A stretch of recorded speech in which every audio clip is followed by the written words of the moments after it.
Alrighty, welcome. I am Heather Pierce Campbell, the legal website warrior, and you are watching and listening to the Guts, Grit, and Great Business Show.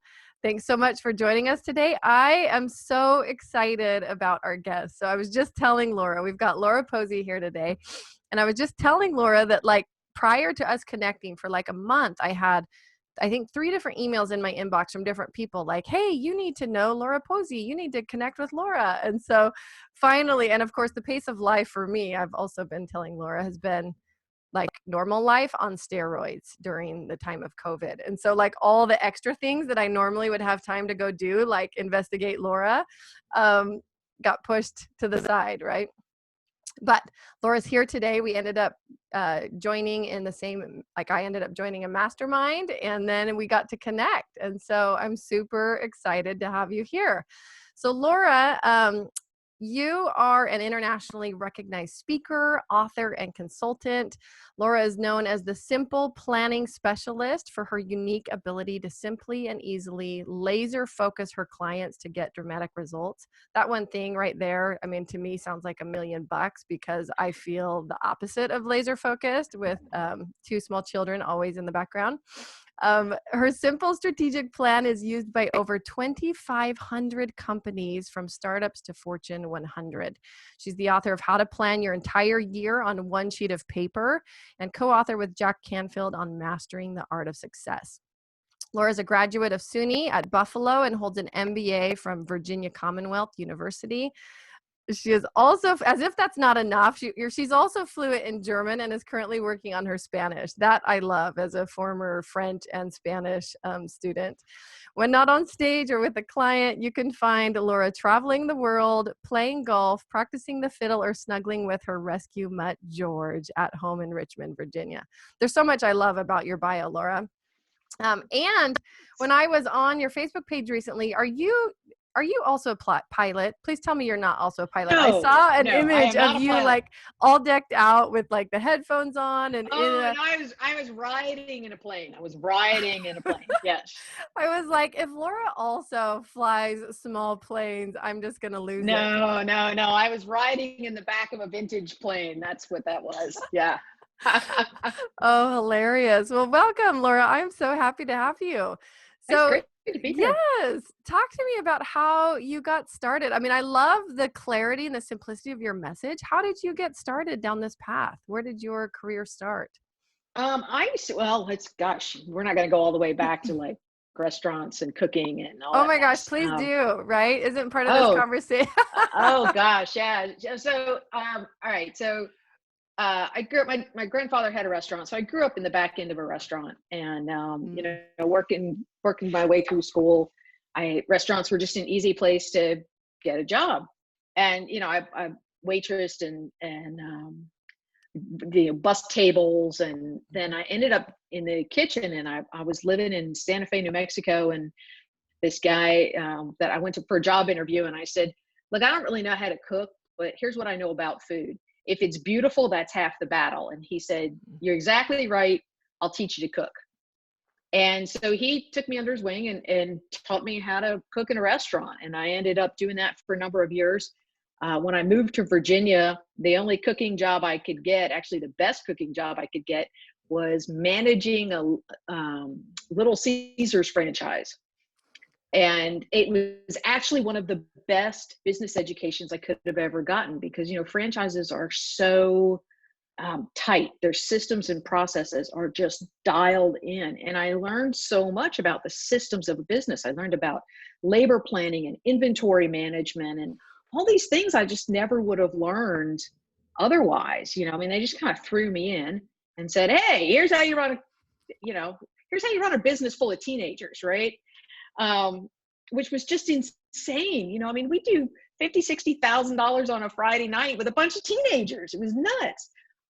But I was standing in there one day, and this guy comes in and he said, you're wasting your time here. You should be selling something big like cars or jewelry. And I don't like jewelry, and I do like cars. So I answered an ad and got a job selling cars. And then I was selling cars, and this guy came in, and I sold him a car, and he didn't like me, and I didn't like him either. But his wife liked me. So he called me and said, hey, I'm a regional manager for an insurance company. You want to be an agent? And so I ended up being an insurance agent. And then I was running an agency and getting bored with that. This is a theme in my life. Every couple of years I get bored.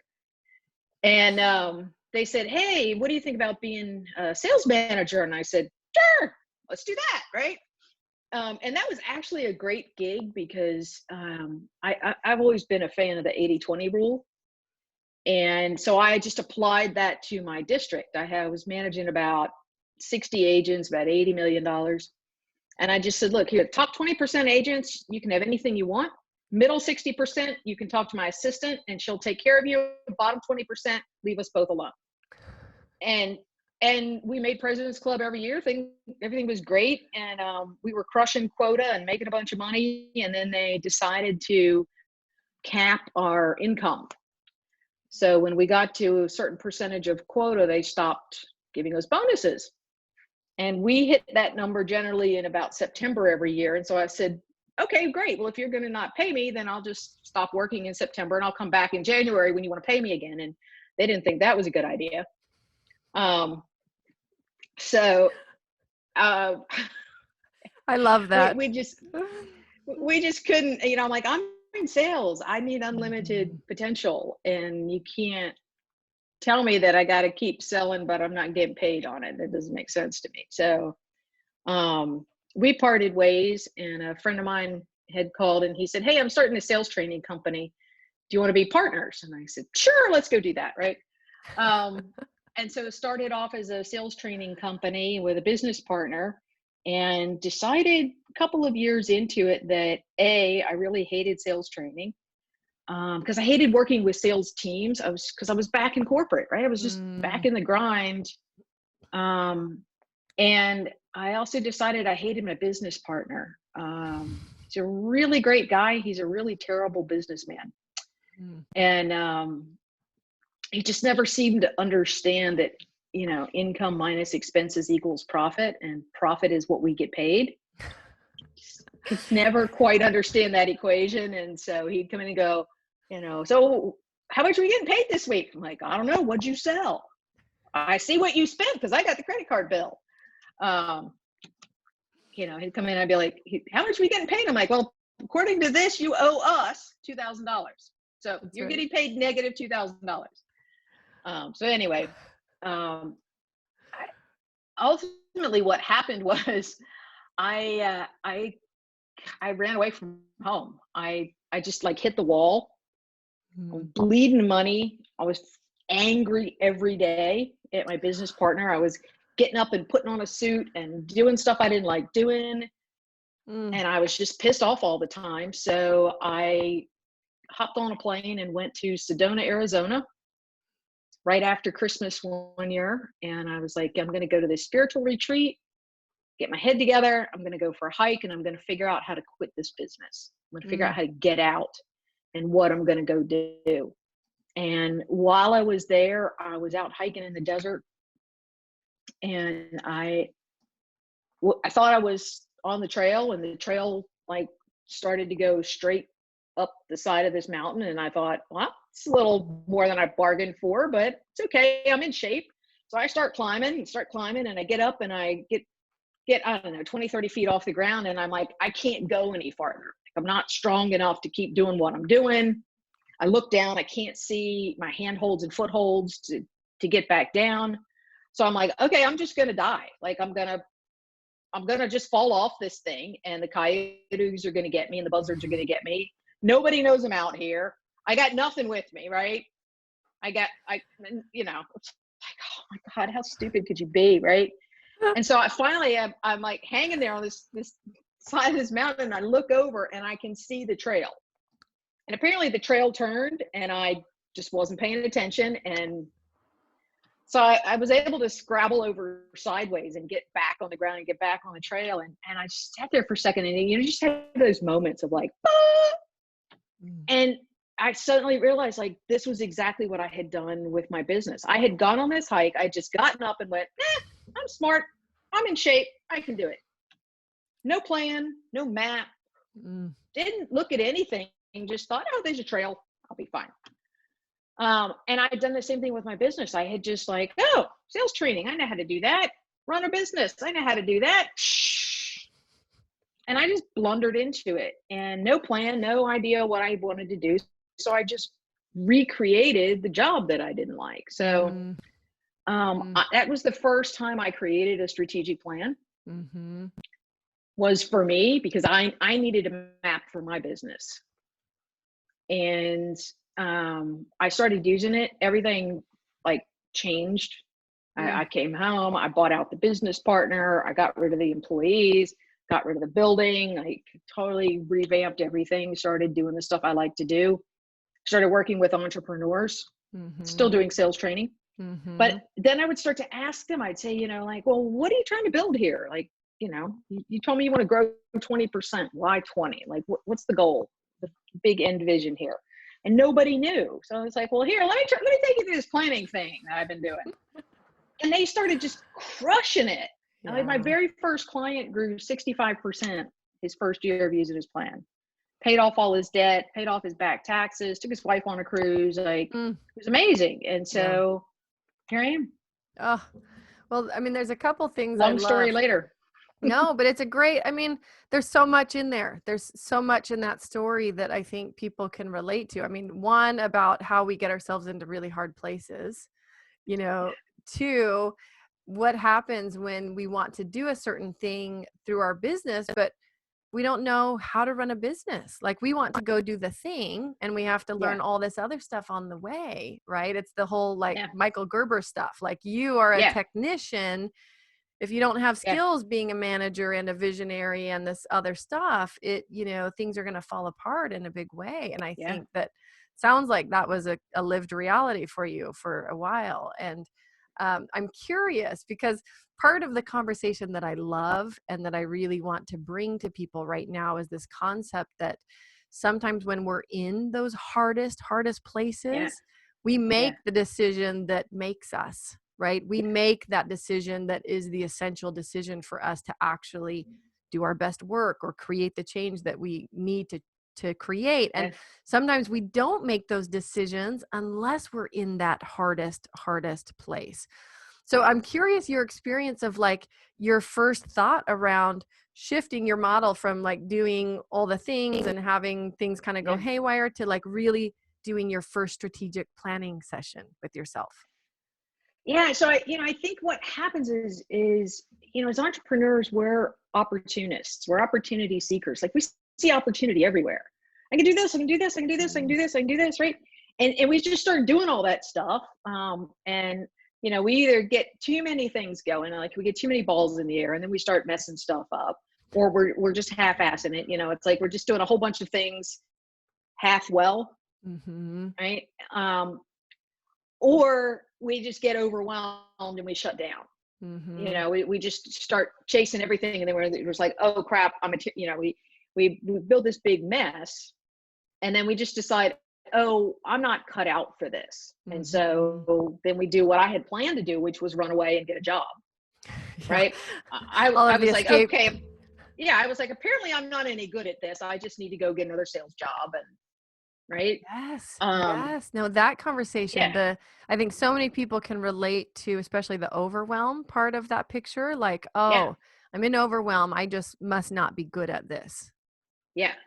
And I think the turning point for me was sitting down and going, wait a minute, I've been just doing what I know how to do, which is have a job, right? I knew how to have a job. And I knew how to run, you know, my little franchise that I was in charge of. And I knew how to run my little agency, but they were still just jobs, right? Like I wasn't trying to go anywhere or do anything. I was just showing up every day and doing the transactions and going home.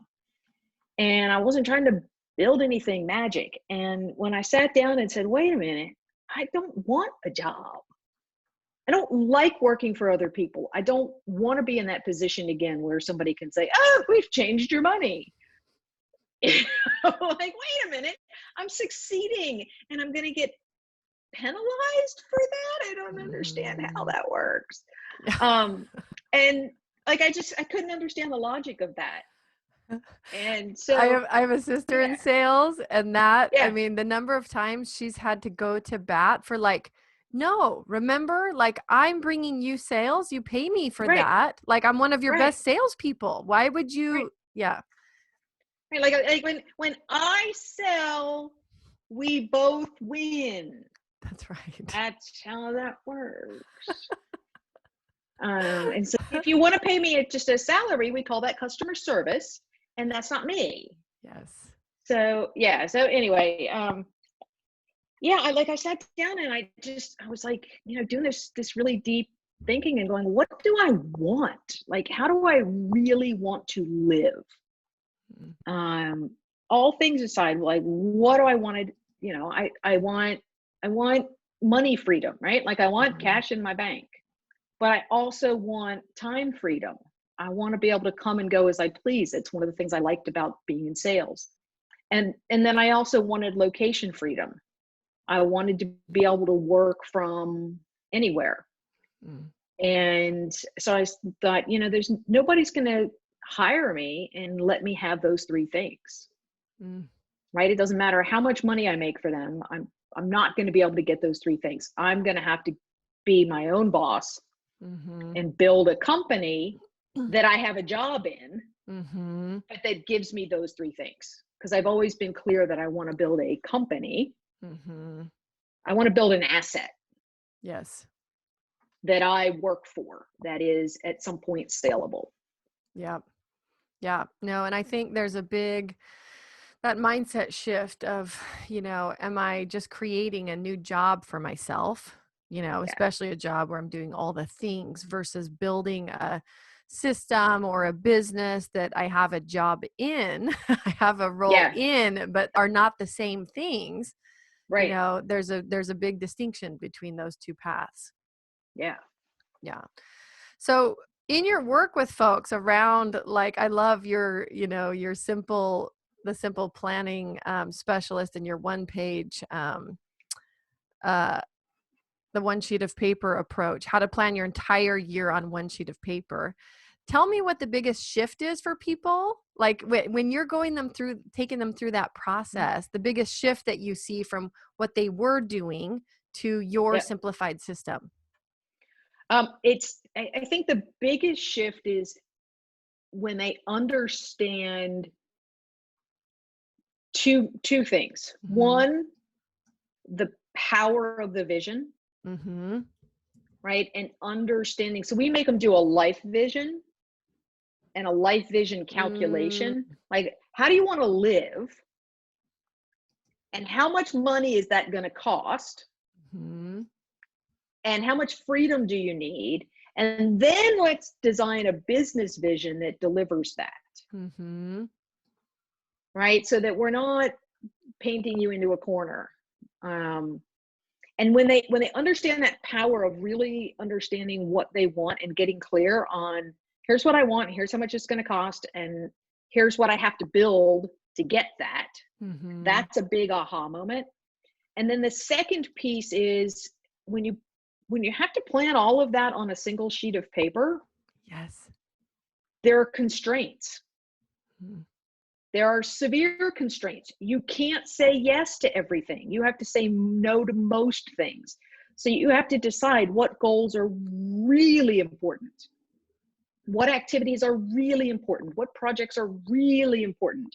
What do you mhm, deeply care about that is absolutely necessary to get you the next step towards that vision? And how do you say no to all of the rest of that? And when they understand the power of that focus and of those constraints, mhm. man, Well, I think that's things it. I change think dramatically. yes. No, and I mean, from the outside looking in at what you do, I think the magic of your system is in the constraint. It is It in is, yeah, it's in getting people to put things down on one piece of paper that probably they could not do that on their own. If I were to guess, most people, like, your list is 5 pages long of like all the things you should be yeah, doing, right? yeah. Or they So or they try to pack a lot into the little box. Like there's a box that's supposed to have one thing in it, and they'll have three things in it. And I'm like, okay, like, no, no commas, no ands, like one thing in the box. No And hyphenations, no right. And they're like, abbreviations. like, Yeah. yeah, that's it. Like that's, you get 4. Like, that's it. You get Yes. 4. And they're like, but I have 6. And I'm like, but you get 4. So figure out which 4 you really care about the most. You sound like you have the persistence of my 2-year-old. Her current phrase right now is, but mom, I want it. But mom. And she will just Yeah. repeat to Uh-huh. death the thing Yeah. that she's saying, but it's what people need to hear. I mean, from you, Yeah. they need to get down to the simple, the basics. So talk to us about what that process looks like share some of the Yeah. transformations that your clients have had so that for people listening, they understand the power of your system. Yeah. The thing that I see, I mean, the results are, the financial results Mm, are, we get story after story of people growing 60, 70, 100, 200%. I mean, like, making lots of money. And yeah. that's awesome. Yeah. Don't get me wrong. But to me, the stuff that's super powerful Mm, is that emotional and mental transformation, that going from feeling overwhelmed to mhm, feeling really confident and clear, and knowing like, oh, this is what I have to do today. And when mhm, I'm done with that, I'm done for the day. There's more tomorrow, but mhm. I can turn it off. I can close everything down and walk away. And if I get it all done at 2 o'clock, guess what? I'm done at 2 o'clock. Yeah. And if I want to do it all in a couple of days and take 4 days off, yay me. Right. But it's that sense of knowing, like, I don't always have to be on. I don't have to constantly worry about the business. I'm not constantly having all this stuff pinging around in my head. It's just like, oh, let me look at my plan. I Mhm, know what the next thing is I got to do. And I know the thing after that, the thing after that. mhm. And they're clear enough that I can get them done. And so watching that mental and emotional transformation, watching people just relax Mhm. and feel in control again, and feel focused and feel confident and feel clear, and just know that it's everything is happening as it's supposed to. They're right on track. They're moving forward. And I think, it's the chicken and egg thing. And it's like, it's sort of like, okay, well, it starts to work, so they feel better, but then, they feel better, which makes it work better, and Yeah. so it's just this, what is it, I call it the flywheel, right? It just builds up this momentum. Yes. And it's just so much fun to watch. Well, it's I'm listening to your story about like how people are feeling in their business, and like I can speak right now. We were talking right before we went live about being a mom in the time of COVID with 2 little people at home, and like I get to the end of every day and I like my sisters and I are pretty close, so we'll talk regularly, but I'm like my brain is like scrambled eggs.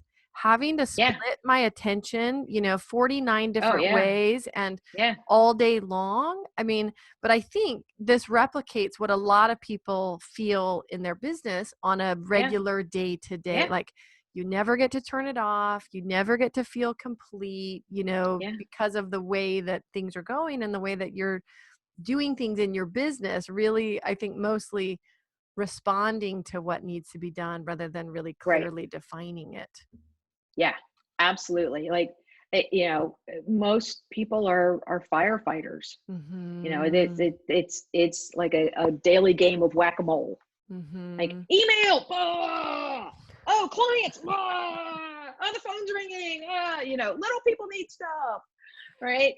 And it is this just, Yes. and the psychological studies show that when you have to context switch, right? When you have to go from deep thinking to mommy, like, it takes you 20 minutes to get back to where you were. And Yes. and it's mentally exhausting.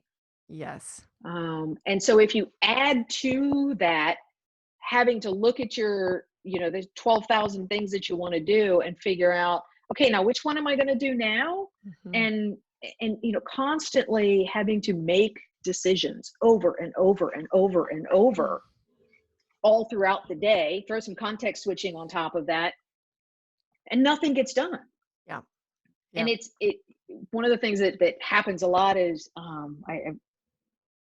we have a thing we call the procrastination cure. And so one of the things that happens with everybody is that, we're all addicted to dopamine, Hmm. right? Dopamine's that lovely, happy chemical. We get a shot of it when we see something new and exciting. We get a shot of it when we complete something. So like when you check something off your list, you get a little dopamine, which is why when you've got a big long list of stuff, you just go do the little fast things first Mm-hmm. and you get rid of that crap, right? Instead of doing the big important stuff.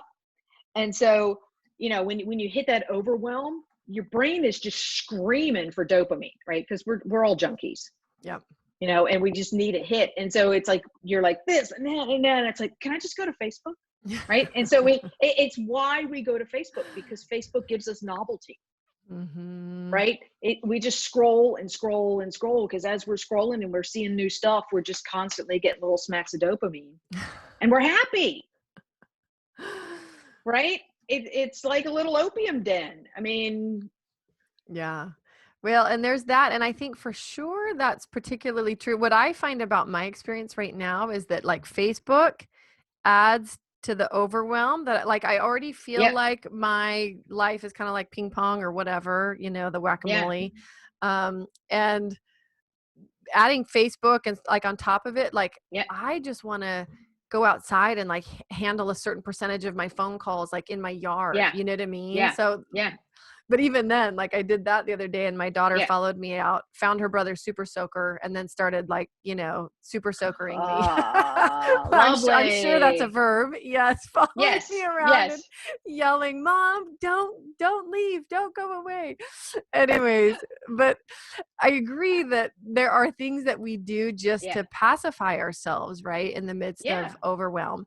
Talk to me, getting back to the conversation about the decisions that we make in our hardest places. I don't know if you're able to yeah, share like some of your client experiences about what led them to you. Like what was the breaking point for them or the trigger point where they just said like, yeah, okay, I'm ready to do this in a whole different way. Like I want to work with yeah. Laura. It it it's when they get to that point of overwhelm, and Mm-hmm. overwhelm can be a lot of different things. Mm-hmm. It can be they're just mentally exhausted. They've just been working and working and working, and it's not working. The business isn't growing. They're maybe keeping their head above water. In some cases, they're underwater, right? They've been putting a bunch of money into the business, but they're not getting the money back out. And so they're just trying even more things. They're like, oh, Facebook chat bots or this or that. They're just getting even more chaotic, which is making it worse instead of better. Mm-hmm. Um, Sometimes that overwhelm looks like it did for me, where they go, maybe I'm just not cut out for this, Mm-hmm. right? Maybe I need to just go get a job, right? So they're at that point of, I think I need to quit. I need to stop Yep. doing this. Maybe it's me. Yep. And in some case, I mean, in a couple, every now and then it is them. Like there are times when I say to people like, "Yeah, no, Not a you fit. should go get a job. It's who you are, and it's okay, Mm-hmm. right? Just it's okay to have a job. Jobs are not bad. We need people with jobs. Um, Mm-hmm. but it's always that sense of the things I'm doing aren't working. And sometimes they're stressed about time, they're exhausted. Sometimes they're stuck, right? Mm-hmm. They're like, I just get up and sit at the desk every day and I'm pedaling the bicycle, but nothing's happening. Yep. There's just no And movement. sometimes, yeah, and sometimes it's just flat out money. They're like, I'm just not making what I want to make. Like I said, a lot of times, they're making a living, Mm-hmm. but Mm-hmm. they've got $500,000 dreams and they're making 50 grand and they're Mm-hmm. paying the bills, but that's it. Yeah. And they're working their butts off just to do that. Oh, that part of the story is so painful. Our mutual friend, Jay Facette, he teaches, and I'm forgetting the Yeah. name of his particular teaching on this, but he teaches this concept about like folks who get stuck in the trap of like making just enough to get by that keeps them in the Yeah. game, but Yeah. their skill level, they're not going to the next level to actually create the thing that they really want to Yeah. be creating, but they don't know how to change it. And I Yeah. really wish I remember, but this concept of what you're talking Yeah. about is like they're stuck on the Yeah. treadmill or in the little Yeah. rat mobile or whatever, and they just can't go anywhere. They can't take it Yeah. to the next level. Yeah. And they know they need to do something different. They just don't know Mhm. what. And Mhm. that's where the planning is so powerful, because we've all heard you should work on your business, not in your business, right? Yes. And it is the ultimate working on your business. It is stepping completely out of it Mhm. and looking at absolutely everything Mhm. and saying, okay, what's really valuable here and what is junk that I need to let go of. Mhm. Um, and we kill all the sacred cows. We clean it all out. And I have a personal story on that. I was using this piece of software for 12 years. It was our CRM, our marketing automation. We used it, and we were good at it. Mhm. We were really good at it. People were like, "Ah, how can you use that? It's so confusing." Like, no, man, we got it down.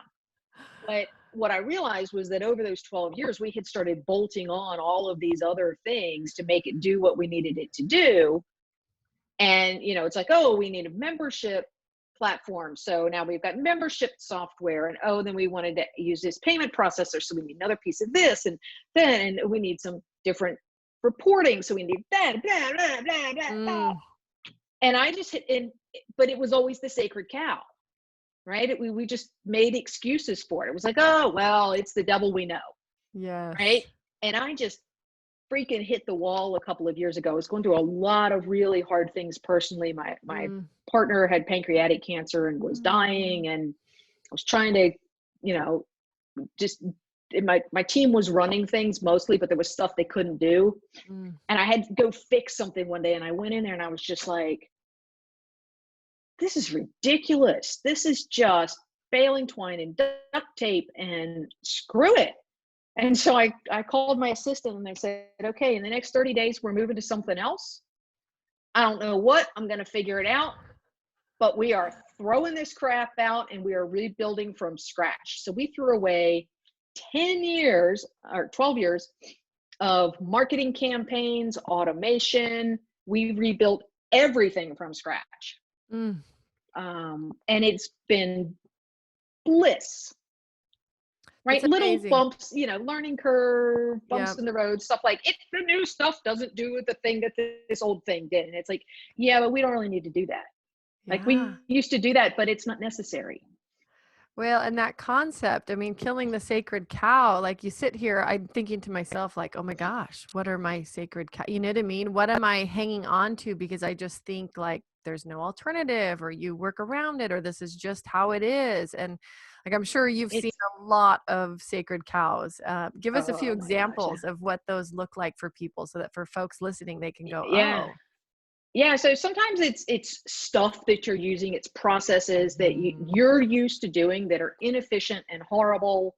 And nobody should ever be made to do these things, but you've just been doing it that way. So, it's fine. A lot of times it's a product or a service that you've been selling for a long time that's actually holding you back, mm, right? You just keep pushing on it, and you're like, oh, if I just get the copy right, or mm, if I change the button color on the landing page, or whatever. I just need better Facebook ads, whatever. It's like, no, the thing that you're selling just isn't sexy enough. People don't want it enough. You need to just stop. yeah, yeah, And it may be something you love to deliver, but if people don't love to buy it, it doesn't matter. totally. Or it may be something, I've seen like people are like, I put so much time and energy into that. And I'm like, yeah, doesn't mean it's good. It Yeah, just means you put a lot of time and energy. It doesn't mean people want it. yeah. And so sometimes you have to just throw that stuff out. I mean, I've got mountains of stuff. My So clients many. have mountains of stuff that we just Mhm. stopped doing. Mhm. Yeah.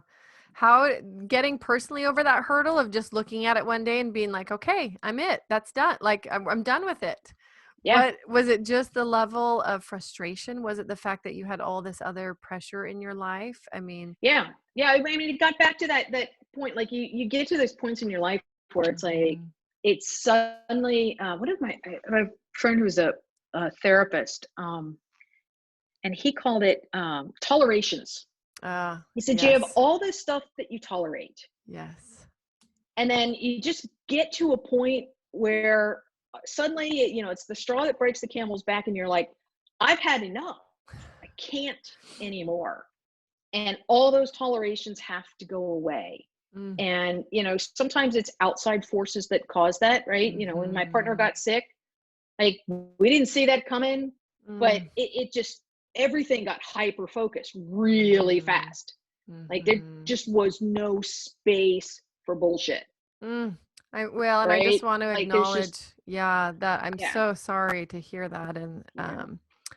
oh, for anybody who's gone through periods Ugh, like that it's, of just deep, deep, intense pain and the load that you carry on a daily yeah, basis, I agree. It does yeah, something dramatic to change your perspective yeah, around not only priorities but also tolerations. I mean, yeah.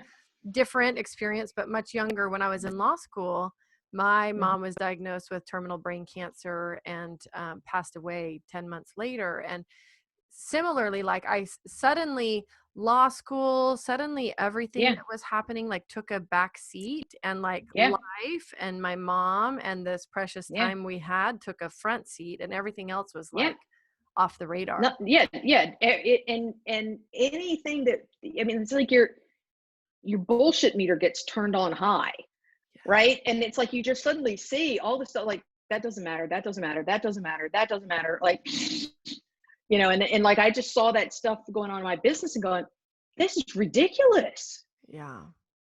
This it is a Mickey Mouse looking thing. We've just bolted all this crap together, and oh my God. Like, and we're all just used to it. We all just, work around it, Mhm. and we just, and I was like, yeah, no, there's got to be like, in 12 years, things have got to have changed. There's got to be a better piece of software out there, Yeah. you know? Well, and isn't it Um, interesting? I mean, the thing that's fascinating about this, and it again, the difficulty of these scenarios is that sometimes it takes something like that, like deep, deep mhm. grief or something really hard in our life to get like the focus and the clarity Yeah, around like, oh my gosh, like I can't yeah. believe I've been putting up with this for so long, or I can't believe we let it. But I Hmm. think the thing is that when life's going along and you've got ordinary days, and like it's so easy for that kind of thing to Yeah, pile up and add on and become part of yeah, the picture. And yeah, it's in these moments of yeah. extreme compression that we get to like really feel into like, oh my gosh, does this make sense anymore? And without that, sometimes I don't think we get there. I think you're right. Like, with the COVID stuff. So I have a good friend who's a very successful speaker, does about Mhm. 70 gigs a year, Oh, wow. very, very strong, mid to high six-figure earner, like crushing it. But 70 gigs a year, and she takes a month off. So she Mm, does 70 gigs in 11 months. mm, So talk about travel, right? Like go, go, go, go, go, go, go. And she's got private coaching clients and, right? And it doesn't need the money. Her husband just retired, sold his practice. They're solid. Um, but she just, and when COVID hit and everything stopped, all of her business either got canceled or went virtual. So she went to zero real fast. And now that, and so she started like, okay, let me do the virtual thing. And she set up her office and all kinds of stuff. And we were talking the other day, and she's like, I said, so, are you getting back on the road anytime soon? And she's like, no, I'm mhm. not, because I don't want to. Yeah. She said, I didn't realize what I was doing to myself, and how stressed I was, and how Mhm. chaotic my life was. And, I told myself that it was like, oh, I'm going to go do this event, and my husband's going to come with me, and we're going to play golf for a couple of days. And she's like, it sucked. And I didn't realize it. And she Mhm. said, I'm cutting things way down, even when things open back up. I'm cutting way back. I'm good at virtual now. I'm going to be selling virtual. She's like, screw this. Yeah.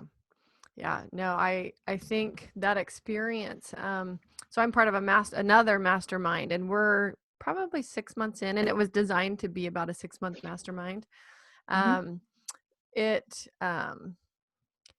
there was a gentleman on there a week or two ago, and same thing in this discussion around COVID and how things are looking right now. He Hmm. said, "I'm getting the time with my children and my wife and like that Hmm. I never thought I could give to myself." Like he's like, "I don't know Yeah. why I thought that. I couldn't take that time." And it's like Yeah. literally not until I'm forced to take it do I realize what I've been missing and how Yeah. significantly life needs to change moving forward so that this is the Yeah. norm and what was Yeah. happening is no longer the norm. I think there's Yeah. probably a lot of people who are feeling that right now in the midst of this.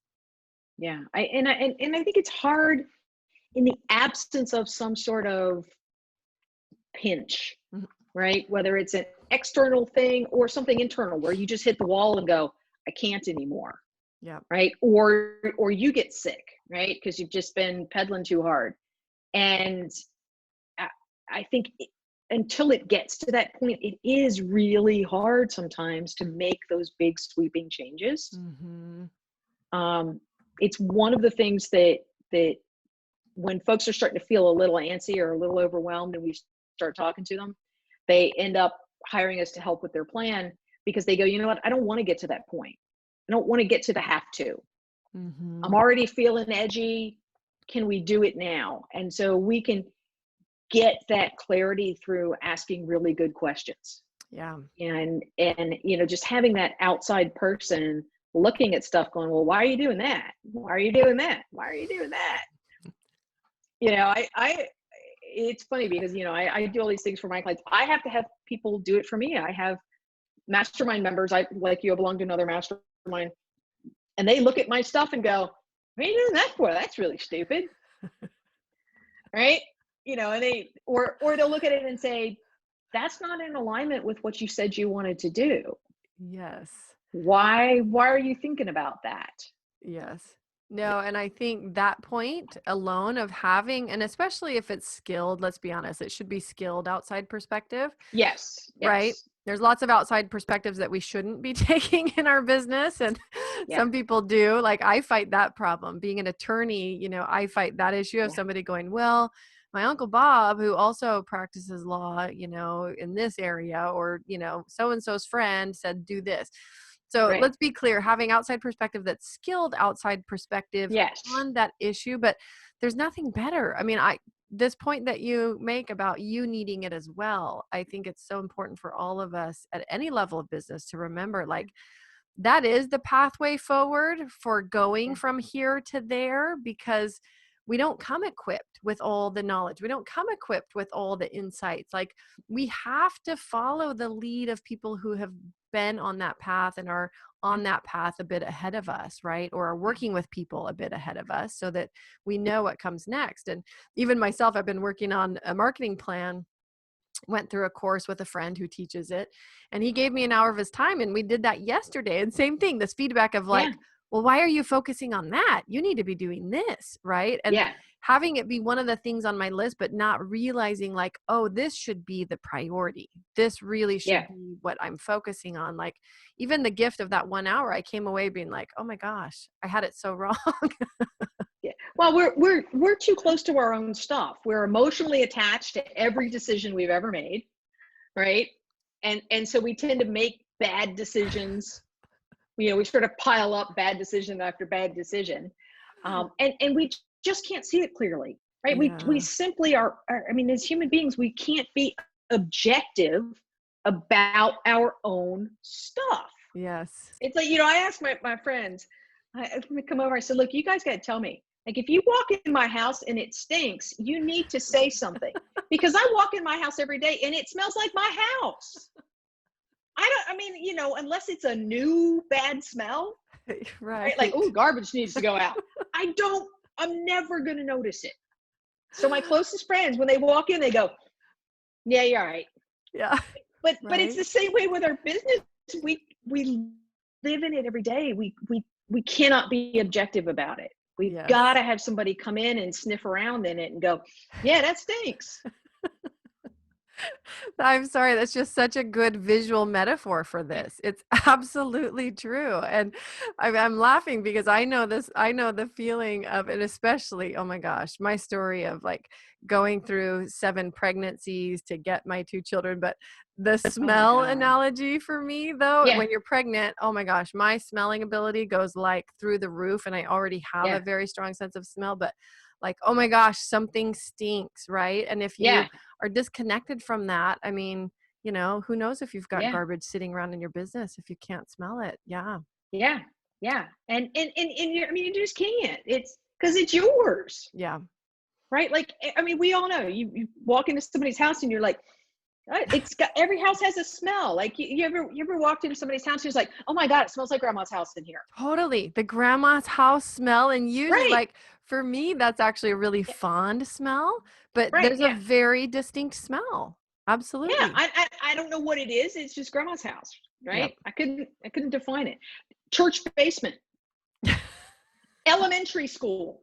Every elementary school on the planet smells the same. Yes. It's true. Mix of And you, glue, mix of markers, mix of kids. yeah, yeah. It's that whole, like, they're, and it smells different than in high school, right? Like, it's just, It's it, true. but when you're in it every day, you don't notice it. Right. Like, you ask an elementary school teacher, what does the school smell like? I don't know. Smells like Like, it floor doesn't have, cleaner. Yeah. right? Yeah, it doesn't have a smell to them. Yeah. It's true. No, it's really Yeah. true. So, couple things as we wrap up. First, Yeah. I want you to talk to us about how people work with you. What are the ways that you provide support to your clients? So, sorry, I'm just getting ready. I'm just writing down. I'm going to write a blog post about the smell of your business. Yes. Yes. Um, You should. this is how blog posts happen. Um, And then I want to link to it so that I can put it in the show absolutely. notes. Yeah. Yeah, absolutely. Yep. Um, so we work with people in 3 different ways. So we Mhm. have an online course, a do-it-yourself, just go through the lessons. That one's kind of unique in that it only takes about 3 hours. Mhm. And it's not one of these like giant 80-hour, I'm going to Right. overwhelm you with a PhD in planning, because you don't need that. You need to get a freaking plan done. So it takes about 3 hours. Um, we have a done with you version that we only launch in December of each year. And we bring folks together in small groups. And that's actually a year-long program where we do 4 weeks of planning together. Mm. So we'll get on and I'm like, okay, here's what you're going to do. I'll teach you what to do. And then you do it while we're on the call. And then we come back and we talk about what you did and we answer questions. And then after that, we spend a whole year with those clients, making sure that they're implementing their Mm. plan. So we meet every single week and we focus on implementation. We've got a whole structure around that. And then for my clients that have that are larger, they typically have more complex businesses, meaning they've got more people. Usually they have a leadership team. They want to have 3 or 4 people working on this, Right. or more. I did 17 one time. That almost killed me. Oh. We did it in one day for a $40 billion company, Oh, wow. because he said, look, we need to do this today. I need all my senior leadership, and I need 3 slides for the North American sales kickoff tomorrow morning. Okay, well, we'll do it. Don't know how. There's a big check. You say yes, and you figure it out along the way. That's right. But anyway, for clients that have a leadership team, I work with them one-on-one. Got it. Whether that's, and sometimes that's virtual, and sometimes that's I Yep. go to them, and if they've got a whole bunch of people, then Yeah. I'll go to them. Yeah. I Oh, used to go to them. I know. Who knows what that's going to look like here in the next little Yeah. while. Well, and I also know you have got a gift on. I'm going to put the link in the show notes Yeah. for folks so that they can grab that as well. Tell us a little bit about your daily success checklist. Yep. So daily success checklist. This is mine. This is today's. This is a eat your own dog food sort of place. And so the daily success checklist really takes all that, so the 1-page plan is big, Mhm. It's the overview stuff. And so the daily success checklist has 3 columns.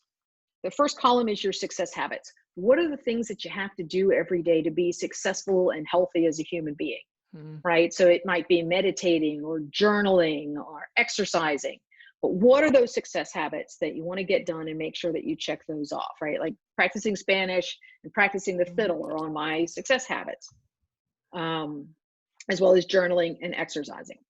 And then the center column is, what do I need to do today to be successful? What are the 3 things I have to get done before I'm allowed to leave? And then what's all the other little piddly stuff that has to happen? So, the big move it forward stuff. And then the last column is a reflection. It's looking back at the day and saying, what was the best part of my day? What did I learn? Is there anything I do differently tomorrow? What am I proud of today? And then a place for some gratitude, right? What am I grateful for today? And so we have folks use that checklist. And so when you're done with your middle column, you immediately go to the reflection column. And when you're done with that, you're out. Close the laptop, turn off the lights. You are done being a business owner for the day. And you just get to go back to being a full 100% parent or spouse or volunteer or protester or whatever. Yeah. Oh, I love that. I mean, there's a couple things. I mean, I love that concept of being able to have a container around your day and what that looks like, because I think, I mean, I can speak personally for me, that's really challenging as a mom, splitting directions, getting interrupted, having my day generally not go the way that I had planned.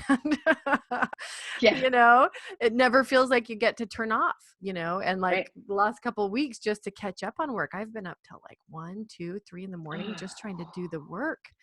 Yeah. So that feels really good. I love that about your system, having the container. And then what I also love is this idea of identifying and calling them success habits that are in the, like, more of the personal side of the equation. Cause I think it's so easy to have like, here's the things that I should do for work. Here's the things that I'd like to do for my personal self, but not necessarily have those exist in the same place, or see how your personal things over here translate into success in other ways.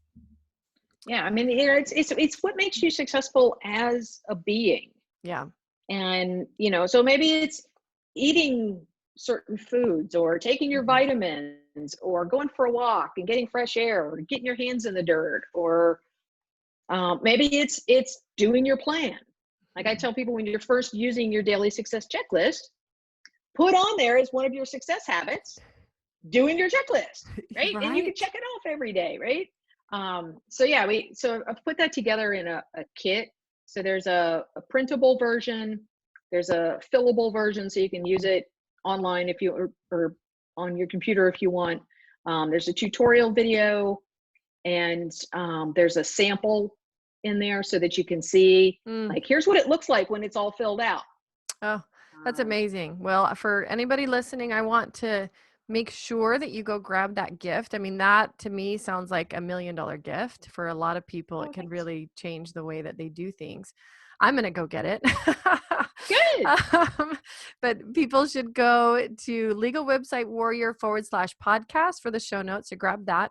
Laura, any final thoughts? Anything that you want to leave our listeners with before we sign off? Just like, if you want to just talk about, like, how do you work on your business and getting your head clear, reach out to me, right? Just shoot me an email. We'll schedule a time to talk, because honestly, we were talking about this earlier. I have so much free time now. It's bizarre. Like, so much. So, it's weird. So much of my business is automated or outsourced. And so normally my time is spent, I travel a lot. Yeah. And I've got clients that I go see, and I've got groups that I manage live and in person, and all of it is gone virtual. Every event I've had has been pushed to virtual for the entire year. So I'm like, I'm not traveling. I have all this time. So if somebody wants to just, talk about their business and see what's going on, we'll have a chat. That's amazing. That's such a generous gift. If you're listening, I highly recommend you take Laura up on that. I mean, Laura, even this chat has been just a lot of value for me personally. And I love knowing more about what you're up to and hearing about your journey to get there, because it confirms really a lot about like the importance of this conversation and why, first of Yeah. all, I want people to feel okay about being in the hard place, but know Yeah. that like some of the very best things can come from Oh, reaching that spot. absolutely. All the best things in my life have come from Mm, places that before felt really awful and dark and mm, hard. mm. Thank you for that. Well, thank you so much for being here, Laura. I look forward to Thanks for connecting with you having me, again Heather. soon. Yep. Yeah. Okay. Bye-bye. Bye.